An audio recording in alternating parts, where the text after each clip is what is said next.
Waktu saat ini. Kantor pusat perusahaan Abimanyu.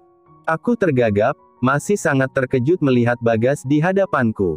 Dia, "Hei, bukankah kamu?" Bagas tidak kalah terkejutnya denganku. Pak Johan memandang kami bergantian. "Kalian saling mengenal?" Aku dan Bagas menjawab berbarengan. "Tidak," ucapku. "Iya," ujar Bagas. Aku menggigit bibir bawahku. Walaupun Bagas mengenaliku, aku akan berpura-pura tidak mengenalinya. "Mana yang benar?" tanya Pak Johan, alisnya terangkat. "Ini adalah pertama kalinya saya bertemu dengan Anda, Pak Bagas," ucapku mantap. Bagas masih meneliti wajahku. "Tapi sepertinya kita pernah bertemu dulu." "Banyak yang bilang wajah saya pasaran," lirihku. "Benarkah?" "Sepertinya iya, saya salah orang," ucap Bagas, namun wajahnya tidak menunjukkan bahwa dia salah mengenal orang. Aku meremas ujung kemejaku. Aku tidak bisa membayangkan jika Bagas memberitahu ayahnya bahwa 6 tahun lalu aku memperkaosnya. Aku dikenal sebagai gadis pintar, berprestasi, dan baik hati. Semua predikat yang melekat padaku akan langsung luntur jika Bagas membongkar rahasiaku. "Bagas, ini Lita. Mulai besok, dia akan menjadi sekretarismu. Dia akan mengajarimu tentang perusahaan. Aku harap kau memperlakukannya dengan baik," ucap Pak Johan. Lututku lemas. Aku merasa seperti diperintah Pak Johan untuk masuk ke kandang singa. "Oke, ayah. Di mana ruanganku nanti?" tanya Bagas. "Di lantai 7. Ruangan Bagas sudah selesai direnovasi, bukan?" tanya Pak Johan padaku. "Sudah, Pak," lirihku. "Lita, kenapa kau pucat sekali? Apa kau sakit?" tanya Bu Hanum khawatir. "Tidak, Bu. Saya baik-baik saja," ucapku sambil menyeka keringat dingin yang mengalir di dahi. "Saya percayakan anak saya sama kamu, Lita. Ajari dia dengan baik," ucap Pak Johan. "Baik, Pak," lirihku. "Antarkan Bagas ke ruangannya," perintah Pak Johan. "Baik, Pak." "Pak Bagas, mari," aku meminta Bagas untuk mengikutiku. Aku menekuk wajah selama berjalan ke ruangan Bagas di lantai 7. Apakah ini hari terakhirku bekerja di Abimanyu Group? Aku tidak keberatan jika harus resign dari sini, tapi jika rumor buruk tersebar mengenai alasan aku keluar, ditambah ancaman Pak Johan yang akan memblacklist namaku sehingga semua perusahaan tidak mau mempekerjakanku, apa kabar cicilan rumah dan motorku? Hati-hati.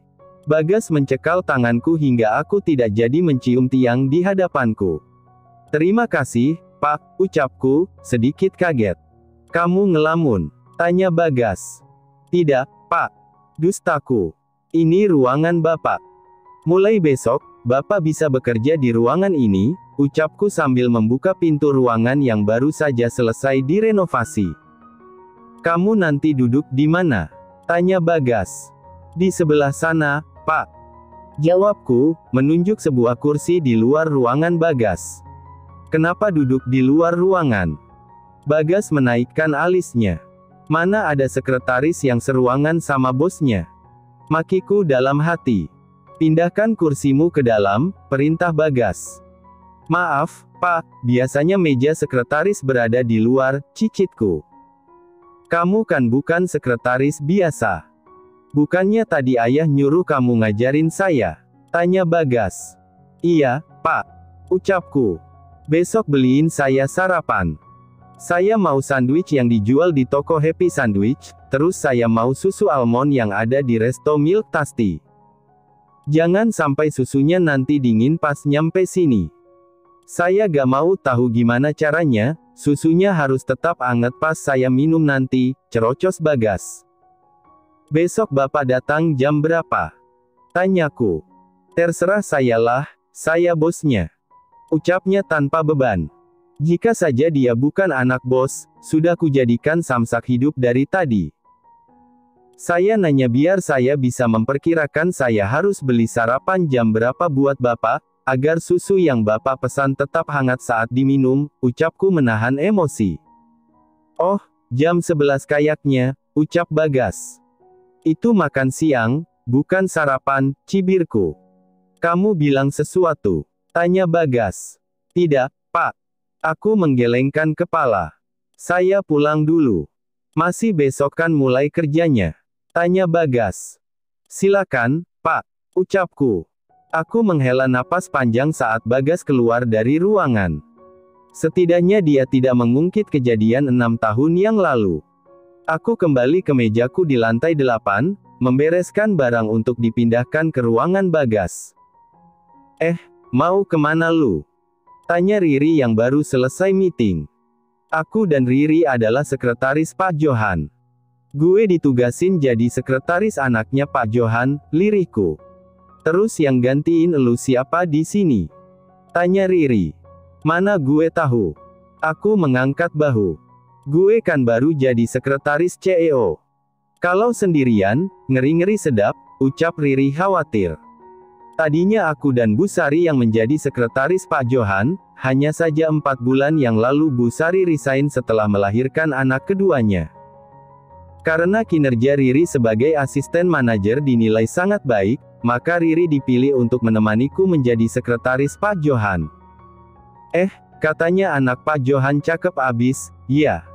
Enak dong, lu bisa cuci mata tiap hari. Ucap Riri heboh. Cakep sih cakep, tapi batinku. Aku menghela napas frustasi. Kenapa sih lu? Kok lesu amat? Gak rela pisah sama gue? Goda Riri. Gue disuruh ngajarin anaknya Pak Johan. Baru pertama kali ketemu aja udah bikin gue stres, lirikku. Emang doi kenapa? Tanya Riri penasaran. Semoga feeling gue aja, tapi kayaknya tuh bocah bakalan ngerusuhin hidup gue yang aman damai sentosa, cicitku. Lu mah overthinking aja kali. Pak Johan ama Bu Hanum aja baik pake banget, anaknya gak bakalan jauh kayaknya, komentar Riri. Sok tahu. Cibirku. Ganteng gak anaknya? Riri menaik turunkan alisnya. Emangnya kalau ganteng kenapa? Aku mencubit lengan Riri. Bisa digebetkan, ta? Kesempatan emas jadi mantu Abimanyu Group, kekeh Riri. Gak, makasih. Ucapku. Move on, sayang.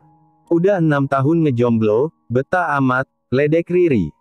Jomblo bahagia gue, cibirku. Serah lu. Ucap Riri malas. Ayo ke kantin, lapar gue, aku menarik tangan Riri. Naura melambai-lambaikan tangannya pada kami saat kami tiba di kantin. Aku lihat dia sudah duduk bersama Elsa. Elsa adalah sekretaris Pak Bakir selaku direktur pemasaran, sedangkan Naura adalah sekretaris Bu Farah selaku direktur keuangan. David kemana? Tanyaku. David adalah satu-satunya sekretaris laki-laki, dia sekretarisnya Pak Mansur selaku direktur operasional. Meeting di luar, jawab Elsa. Gue denger lu ditugasin jadi sekretaris anaknya Pak Johan, iya? Tanya Naura. Iya, Mbak, lirikku. Naura memang lebih senior dibandingkan denganku, usianya lebih tua dariku 3 tahun. Harusnya Mbak Naura aja yang ditugasin di sana, ucapku. Gak lah. Aku kan cuma ngerti soal keuangan aja, sedangkan kamu paham semua bisnis yang ada di sini, ucap Naura. Walaupun Mbak Naura ngerti semuanya, tetap aja pasti si anak emas yang ditugasin, nyinyir Elsa. Dari dulu hubunganku dengan Elsa memang kurang baik. Naura bilang Elsa iri padaku karena karirku sangat mulus dan melesat sangat cepat. Sirik tanda tak mampu, bisik Riri padaku. Kalau mau jadi anak emas juga, kerja yang benar. Jangan sampai kena surat teguran lagi kayak kemarin, nasihat Naura. Naura memang panutanku. Dia sangat sportif, tidak pernah nyinyir atas pencapaian seseorang jika itu memang hasil dari kerja keras. Lita, jam 8 malam nanti ada yang akan mengirimkan barang-barangku ke ruangan kerja. Suruh mereka merakitnya di kamar ruang kerjaku. Pastikan kerjaan mereka beres. Bos ganteng. Aku mendesah pelan. Belum resmi jadi sekretarisnya saja dia sudah membuatku lembur. Apa kabar esok dan seterusnya? Ayo pulang. Ajak Riri. Gue masih ada urusan, Ri. Disuruh ama bos baru, liriku. Ngapain? Bukannya orangnya udah gak ada di sini dari siang? Tanya Riri. Tadi dia nge-WA gue. Katanya ada yang mau kirim barang, gue disuruh nungguin sampai yang kirim barang beres ngerakit pesenannya, ucapku dengan nada kesal. Mau gue temenin? Tanya Riri. Lu kan ada kencan ama si Angga. Ucapku. Gue anaknya setia kawan, sombong Riri. Hahaha, gak usah. Si Angga kan jarang ketemu ama lu. Gue mah tiap detik sampai muak. Kekehku. Temen gak tahu diri ya, Anda. Riri mendelikkan matanya. Pulang sana, dandan yang cantik, biar si Angga makin kesengsem, ucapku. Sekitar jam 8 malam, sebuah truk besar dan minibus berhenti di lobi kantor. Setelah seorang pegawainya mengkonfirmasi bahwa aku adalah sekretaris Bagas, mereka langsung membawa barang-barang pesanannya ke dalam ruangan Bagas. Aku melihat ada beberapa komputer dengan layar cukup besar, kursi yang biasa dipakai oleh gamers, dan sebuah meja berukuran besar. Seorang teknisi memasang CCTV di dekat meja sekretaris luar, padahal sudah ada CCTV di sana. Aku tidak berkomentar apa-apa, hanya heran saja. Bertanya pada mereka pun percuma karena aku yakin Bagas yang memintanya. Sekitar jam setengah 10 malam, mereka selesai mengerjakan pekerjaan mereka. Mereka pamit setelah meminta tanda tanganku. Semuanya sudah selesai dipasang, tulis pesanku kepada Bagas. Setelah mengirimi Bagas pesan, aku pulang. Untung saja jarak apartemenku dengan kantor lumayan dekat, sekitar 5 menit jika menggunakan motor atau 15 menit jika berjalan kaki. Selesai mandi, aku merebahkan tubuhku di kasur kesayanganku. Baru kali ini aku tidak semangat untuk menyambut hari esok. Aku sangat mencintai pekerjaanku. Semenjak bekerja di kantor pusat Abimanyu Group, aku mencurahkan semua pikiran dan usaha terbaikku untuk bekerja.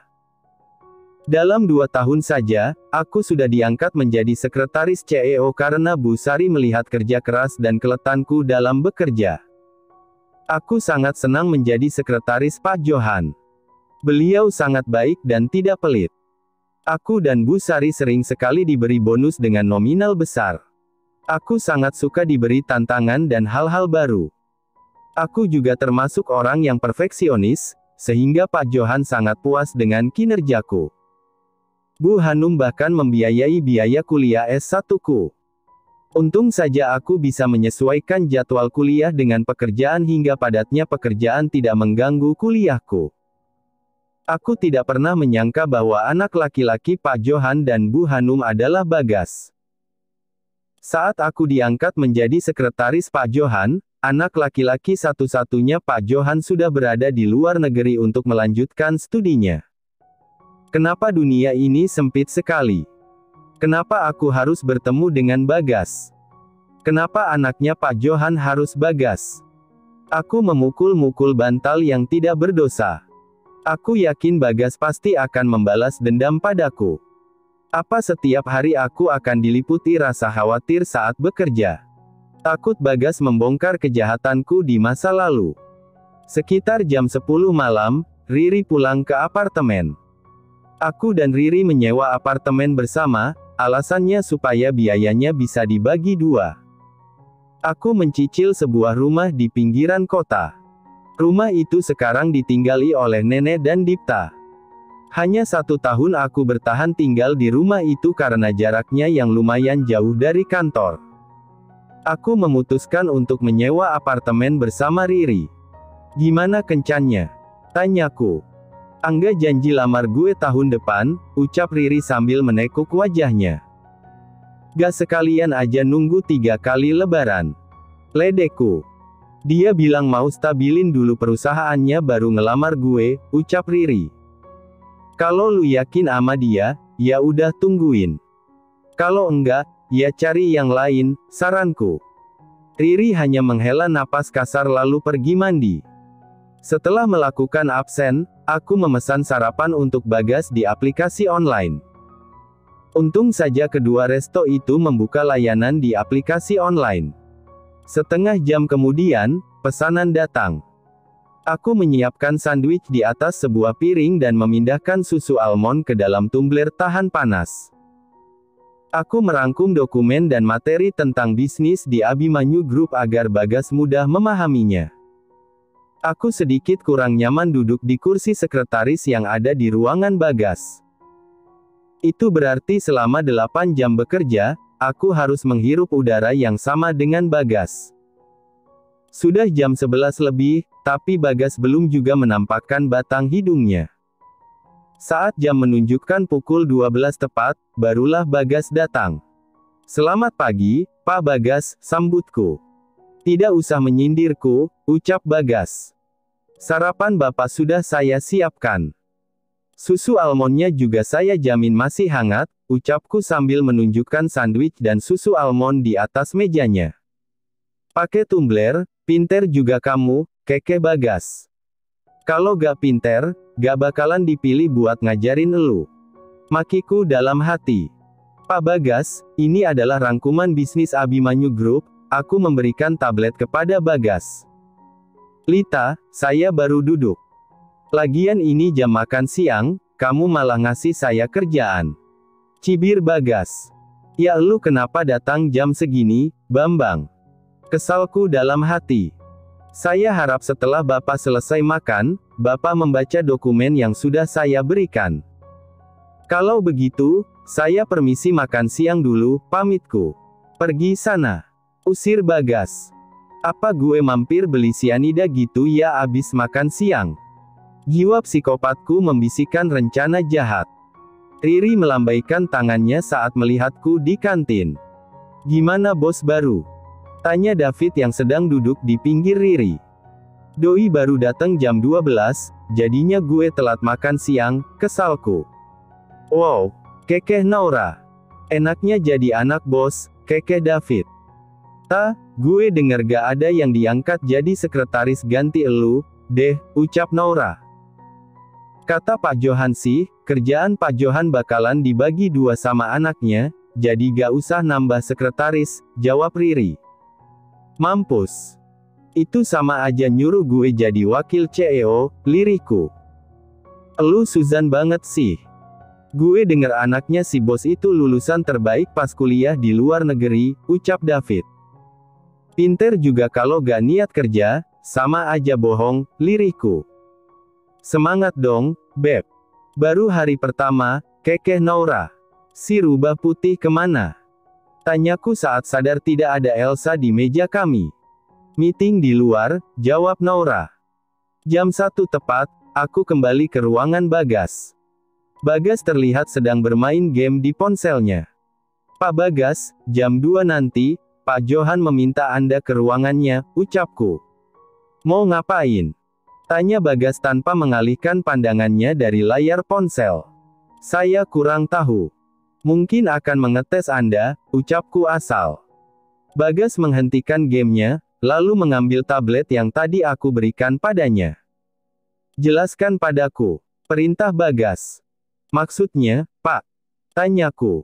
"Presentasikan apa yang telah kamu rangkum." "Aku tidak mood untuk membaca materi seperti itu," ucapnya malas. "Berikanlah hambamu ini kekuatan dan kesabaran ya, Lord," doaku dalam hati. Aku menghampiri kursi Bagas dan berdiri di sampingnya. "Bisa saya pinjam tabletnya?" pintaku. Bagas menyerahkan tabletnya padaku, lalu aku mulai menerangkan materi kepada Bagas. Aku merasa seperti seorang guru les yang sedang mengajar muridnya. Hampir 1 jam aku menerangkan materi kepada Bagas. Kakiku sudah pegal luar biasa karena aku dibiarkan berdiri oleh Bagas, sedangkan dia enak-enakan duduk di kursi yang empuk. "Sudah waktunya menemui Pak Johan," ucapku. Dia hanya berdehem saja." Aku mengekorinya dari belakang saat menuju ruangan Pak Johan. Langkah kakinya yang lebar membuatku sedikit kesulitan untuk mengimbangi langkahnya. Kami langsung masuk ke dalam ruangan Pak Johan setelah Riri mempersilakan kami masuk. "Bagaimana hari pertamamu?" tanya Pak Johan pada Bagas. Biasa aja. Emangnya harus gimana? Jawab Bagas santai. Lita, jam berapa Bagas masuk kerja hari ini? Tanya Pak Johan. Aku menelan ludah mendengar pertanyaan dari Pak Johan. Terima kasih sudah menonton, guys. Jangan lupa klik like jika kalian menikmati cerita ini, subscribe untuk update konten seru lainnya, dan tinggalkan komentar di bawah tentang apa yang kalian pikirkan atau cerita apa yang ingin kalian dengar selanjutnya. Dukungan kalian sangat berarti. Sampai jumpa di video berikutnya.